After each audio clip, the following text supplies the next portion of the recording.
back to the program. It is,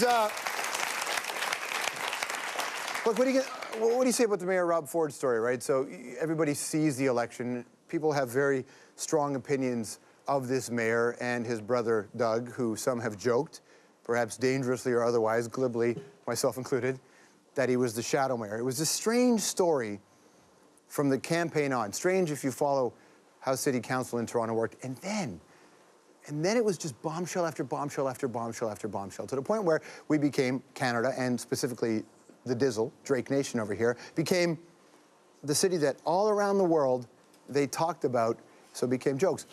And then there'd be another bombshell. We couldn't compute really what was happening with Mayor Rob Ford. And it all really happened because of the work of the Toronto Star and a couple of reporters specifically, including Robyn Doolittle.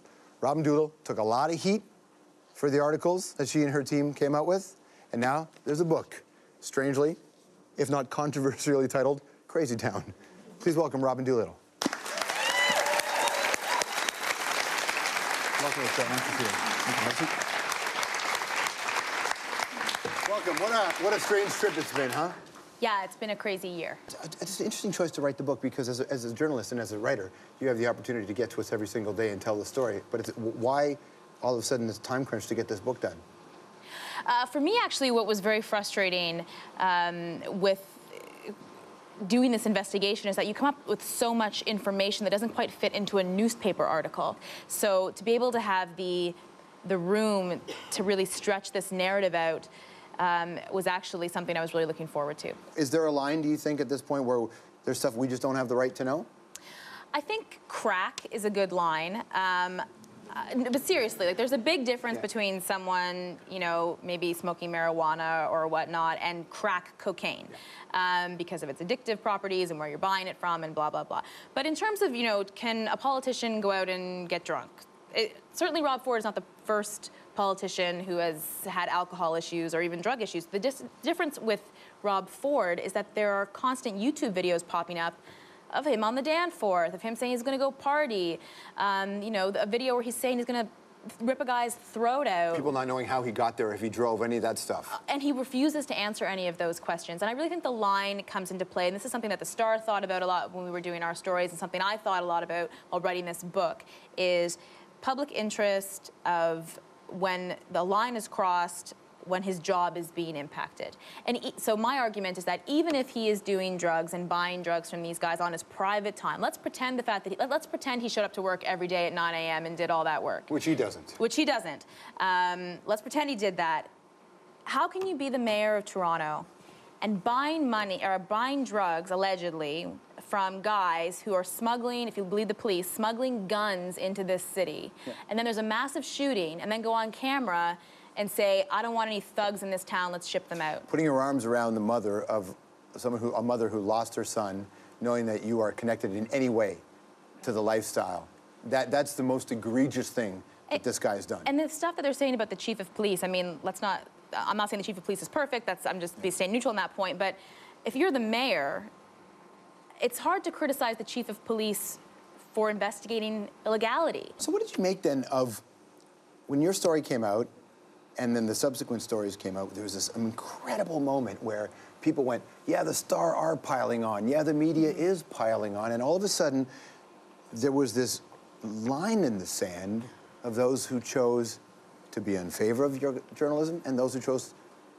to not be in favor. What did you make of that? And I write about this in the book. That was, I guess I was naive. It really surprised me that half of the city, according to polls, thought that the Toronto Star didn't just get this wrong, that we'd made it up, that we'd sat around a table. So Gawker publishes the story of the crack video at 8:30, that we got together, the lawyer, the publisher, all the editors, and sat down and said, we're gonna pretend that we also saw this video. It just completely shocked me, and I guess it was a bit of a wake-up call. That's part of what I'm trying to do with the book, is I think we need to be more transparent about what we do and how we do it, and the great lengths that we go to try to be responsible and fair and accurate. And I've tried so hard to be fair and responsible in the reporting of this book, and to really kind of, I guess, peel back the curtain on what happens in a newsroom. And that's some of the reaction people were tweeting me this morning you know, I stayed up all night reading it, and I can't believe what happened in the Toronto Star newsroom and all those discussions. I had no idea. How much do you care about what the Fords think of your book? You know what? I actually do care what they think. I'd love... Here's Doug. Here's Doug Ford. Just another example how Robyn Doolittle and I guess the Toronto Star want to attack our family. Typical Toronto Star and Robyn Doolittle, it's always anonymous. Everything's anonymous. So, you know, I could put a book together that's anonymous sources about Robyn Doolittle and all the shenanigans at the Toronto Star, but we have a job to do, and that's to save the taxpayers' money, which we have, continue running the city, and have the best city in the world, which we've helped create with a great team down there. He's got shenanigans on you and the Toronto Star, apparently. Yeah. How much did you leave out, though, as it relates to all this stuff? How much of this was lawyered heavily, where people went like, I would not do this? Yeah, I mean, obviously it was lawyered carefully. The thing with the Fords, I mean, when Doug says, oh, this is all anonymous sources, this is ridiculous, I mean, what exactly are you contesting here? Like, he's admitted to smoking crack, he's admitted to buying drugs.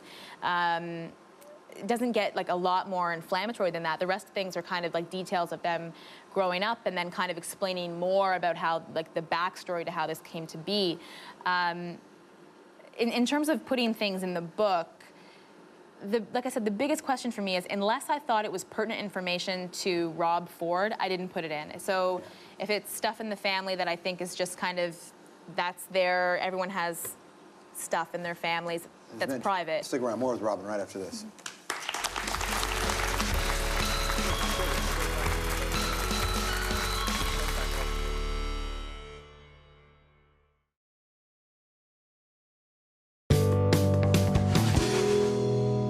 You grew up around a conversation of justice, injustice, administration, people, vulnerable, exposed. You grew up around that. Were you aware of it as a kid? As a little kid, no, but when I got to high school, yeah, and Forest is so beautiful, and if anyone's from Forest watching, hello, and it's lovely. But you go up the street to get your smokes, and you're on First Nations land. But yeah, it's tense. There's a history there, of course, and I came to like, the Dudley George shooting was not long after I got to high school, and that's your first kind of exposure where you hit other races, I guess, and yeah, it absolutely shapes your view of the world. And I do always laugh a little bit when I don't think people realize, like, I'm from an incredibly small town and super rural Ontario, and you know, people accuse me of being a left-wing urban elitist. Urban elitist, and it's like, I can guarantee you I am not more urban than you are. Do you think that regardless of what he does, they'll ever come around on Rob Ford? Like, he could do all the changes he wants, but will people forgive him? And forgive and move on? We're all humans, so we all love a good story, and I think there is no greater story than a redemption story. So maybe not this time around, but let's say the guy loses weight and founds an orphanage, or I don't know, you know, some like brings dragons back from extinction. There's a fire and he saves a baby. I don't know, if he can prove that he has actually turned a corner. No. If he can prove he turns a corner, I don't think that you can underestimate him. He really, some people think Rob Ford is dumb. I do not think Rob Ford is dumb. He might, you know, not get into Harvard, but I think that he has unbelievable, unmatchable political instincts. He knows what's going to resonate with the public. He doesn't do things by accident. And I think that that's a big misconception about him, is that he's sort of this bumbling idiot, and he really isn't. What's next? What happens now? I mean, look, there's stuff that you didn't put in this book that you know is still out there. Have we heard the last of this?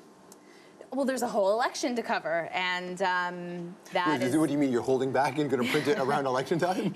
No, God, that's exactly what the Fords would say I'm doing. Everything that I can prove, I put in the book, and I honestly mean that. Things that I feel are absolutely true and important, I put in the book. And we're constantly, you know, it's not just me, there's a whole team of reporters at the Star that are dedicated to this. The paper is one of the few outlets that invests in investigative journalism, and we're continuing to pursue this story. At least with Rob Ford, you can say we always have Mexico. Oh, yeah. Look at that picture. Put that up. This was great. This is covering... You know what? That's a very nice photo of both of us. I got sent to the Pan Am Games, and he was there. And that was really fun, actually, because, so this is October 2011, just before the domestic incident stories broke, and he completely stopped talking to me. But, yeah, he wasn't around a lot. He didn't recognize me. So I went up to him. I was like, hi, Mr. Mayor, can we get a photo? He's like, yeah, absolutely. And I was like, oh, you know, it's Robyn from the Star, right? Because he just never liked my paper.